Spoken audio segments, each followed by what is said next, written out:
कई बार रिलेशनशिप्स में ऐसा होता है कि दोनों पार्टनर्स बहुत कमिटेड हैं अपनी रिलेशनशिप के लिए और both are investing their time also in that, but still वो लोग जो हैं वो उस रिलेशनशिप में खुश नहीं होते हैं। उन्हें वो सेटिस्फेक्शन, वो अफेक्शन, वो बॉन्डिंग उनकी वो नहीं बन पा रही होती है जैसे कि उन्होंने सोची थी। एंड सबसे बड़ी बात ये है कि वो ये फिगर आउट भी नहीं कर पा रहे होते कि आखिर प्रॉब्लम कहाँ है। दोनों एक दूसरे को पूरा टाइम देते हैं, अपना पूरा डिवोटेड होते हैं, कोई ऐसा मेजर इशू नहीं है जिसमें कोई लड़ाई झगड़ा हो, बट स्टिल कभी कभी पार्टनर्स बहुत सफोकेट फील करते हैं। कई बार उन्हें फ्रीडम चाहिए होती है। कुछ पार्टनर्स बहुत ज़्यादा कंट्रोलिंग होते हैं जिसकी वजह से रिलेशनशिप जो है वो वर्क नहीं कर पाती।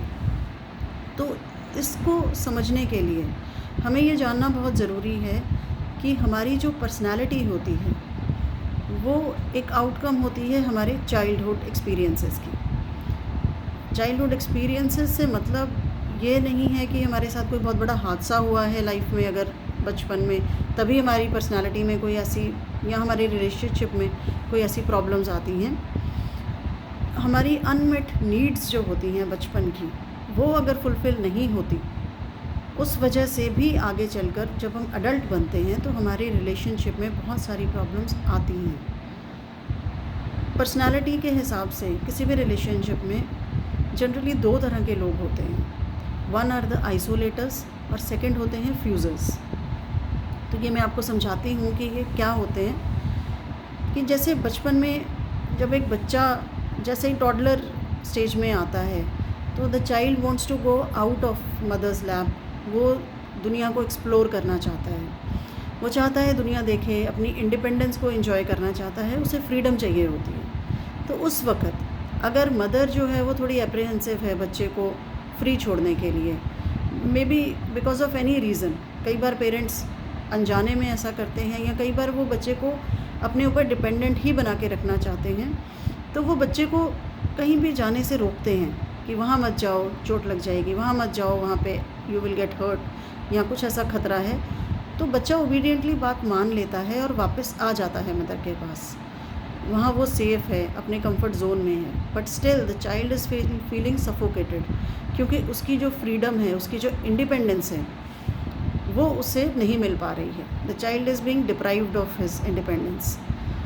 तो ऐसे बच्चे आगे चलकर आइसोलेटर्स बनते हैं अडल्टहुड में आकर, बिकॉज़ वो किसी भी रिलेशनशिप में, आपने देखा होगा कुछ लोगों को उनके बहुत थोड़े फ्रेंड्स होते हैं, फ्रेंड सर्कल बहुत छोटा है, वो हर किसी के साथ जल्दी मिक्सअप नहीं होते, और जिसके साथ वो क्लोज़ रिलेशनशिप में भी हैं, बट स्टिल जैसे ही वो ज़्यादा क्लोज़ आने लगते हैं तो they want to push them back.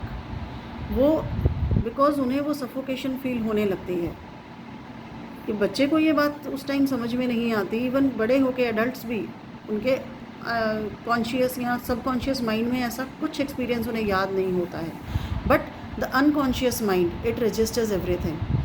तो उस टाइम पे वो अडल्ट जब हो जाते हैं उसके बाद भी उन्हें किसी भी क्लोज़ रिलेशनशिप में बहुत ही सफोकेशन फील होती है। वो अपनी एक स्पेस मेंटेन करना चाहते हैं, उन्हें अपनी फ्रीडम चाहिए, बट स्टिल वो एक इंडिपेंडेंटली अपना कुछ कर भी नहीं पाते, बिकॉज़ उन्हें बचपन से ये समझाया गया है कि बाहर इंडिपेंडेंटली कहीं दूर जाना, घूमना, अपने कंफर्ट जोन से बाहर निकलना एक बहुत ख़तरनाक चीज़ है।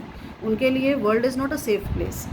तो वो इंडिपेंडेंस चाहते भी हैं, बट वो खुद को इंडिपेंडेंट कभी कर भी नहीं पाते, और अपने कंफर्ट जोन में रहते हुए भी वो बहुत सफोकेटेड फील करते हैं। कॉन्ट्रेरी टू दिस दूसरी पर्सनालिटी होती है, दोज आर कॉल्ड फ्यूज़र्स। वो किस तरह के होते हैं कि जब बच्चा इंडिपेंडेंस चाहता है, मदर की गोद से बाहर निकल के दुनिया एक्सप्लोर करना चाहता है, तो पेरेंट्स जो हैं वो बच्चे को छोड़ देते हैं कि ठीक है, तुम अपना इंडिपेंडेंटली दुनिया एक्सप्लोर करो, you do things on your own.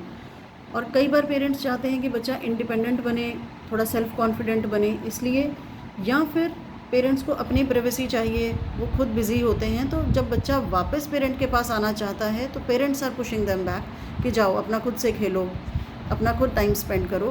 Parents are not taking the child back into their lap. तो इस तरह के जो बच्चे हैं उनके अनकॉन्शियस माइंड में ये मैसेज जाता है कि they are being deprived of the affection and the bondage, जो कि एक हर एक बेसिक नीड होती है एक बच्चे की या किसी भी इंसान की। उसे वो अफेक्शन चाहिए, एक बिलोंगिंगनेस चाहिए होती है जो उस बच्चे को नहीं मिल रही। तो ऐसे बच्चे आगे चलकर फ्यूज़र्स बनते हैं। जो लोग हमेशा चाहते हैं कि वो लोगों से घिरे रहें, उनके बहुत से फ्रेंड्स होते हैं, बड़ा फ्रेंड सर्कल होता है एंड उस बाहर से देखने में आपको वो बिल्कुल कॉन्फिडेंट लगेंगे बिकॉज़ उन्हें वो फ्रीडम मिली है and they have explored the world. उन्हें पता है कि दुनिया जो है it is a safe place to go around. लेकिन अंदर ही अंदर unconsciously that person is a very insecure child, जिसे कि अपने पेरेंट्स की या अपने केयर गिवर्स की अफेक्शन की बहुत ज़रूरत है। तो ऐसे लोगों की जो इच्छाएं होती हैं प्यार पाने की वो कभी पूरी नहीं होती।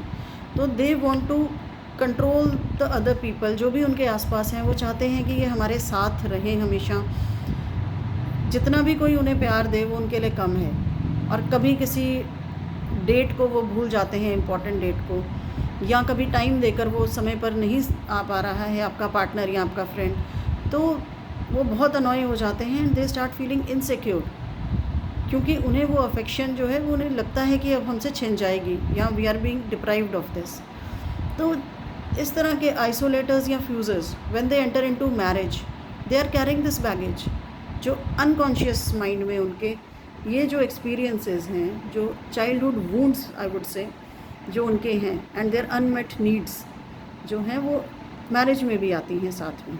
तो तब जब मैरिज में आके आइसोलेटर्स जो हैं वो अपने पार्टनर के क्लोज़ आना चाहते हैं because they want to feel secure. उन्हें वो सिक्योर एनवायरनमेंट की बहुत आदत हो चुकी होती है, बट साथ ही साथ उन्हें अपनी फ्रीडम भी चाहिए जो कि वो नहीं एक्सपीरियंस कर पा रहे हैं और उनमें वो कॉन्फिडेंस है भी नहीं उसे एक्सपीरियंस करने का। एंड इस रिलेशनशिप में आके भी वो बहुत सफोकेटेड फील करते हैं और इसीलिए वो खुश नहीं रह पाते। एंड जो फ्यूज़र्स हैं वो ये सोचते हैं कि शादी में अब आके द स्पाउस या उनका जो पार्टनर है अब उन्हें अनकंडीशनल लव देगा एंड उनकी शायद ये नीड पूरी हो जाएगी। लेकिन उनको अपनी इंडिपेंडेंस के साथ साथ they start controlling that person, क्योंकि वो उसे कहीं जाने देना नहीं चाहते। उनके अंदर एक डर होता है कि कहीं ये इंसान जो है मुझे छोड़ ना दे, या like parents they should not push, he should not be pushed back कि थोड़ा दूर रहो या इस तरह से। तो इस तरह जब आइसोलेटर्स एंड फ्यूज़र्स एक रिलेशनशिप में होते हैं, और मज़े की बात ये है कि generally in a love relationship I would say in a love marriage generally isolators are attracted towards fusers. And शादी में ये दोनों जब आपस में एक साथ होते हैं तो दोनों के अंदर एक इच्छा होती है कि शायद मेरी जो अनमेट नीड्स थी वो फुलफ़िल हो जाएंगी। आइसोलेटर क्या सोचते हैं कि शायद मुझे जो इंडिपेंडेंस चाहिए थी along with the security and safety शायद मुझे वो मिल पाएगी। लेकिन उनका जो पार्टनर है उसकी क्या नीड्स हैं, द पार्टनर वो एक फ्यूज़र है, तो वो चाहता है कि हमेशा जो है सामने वाला जो है वो मेरे साथ रहे, हमेशा मुझे अनकंडीशनल लव देता रहे। एंड ऐसे में जो आइसोलेटर्स हैं वो अगेन सफोकेट फील करते हैं and the fusers they are not getting that love which they were looking for. तो इस तरह से जो है दोनों पार्टनर्स में बिना किसी बात के भी उनके अंदर एक तनाव बना रहता है, they are not happy in their marriage. तो काउंसलिंग प्रोसेस के through you can get the help and understand the other person better, because marriage जो है इसमें आप खुद को किसी भी रिलेशनशिप में आप खुद को हील नहीं कर सकते, but you can help the other person and heal the childhood wounds of your partner. So इस तरह से in a counselling process you can get help and your relationship can work. Thank you so much.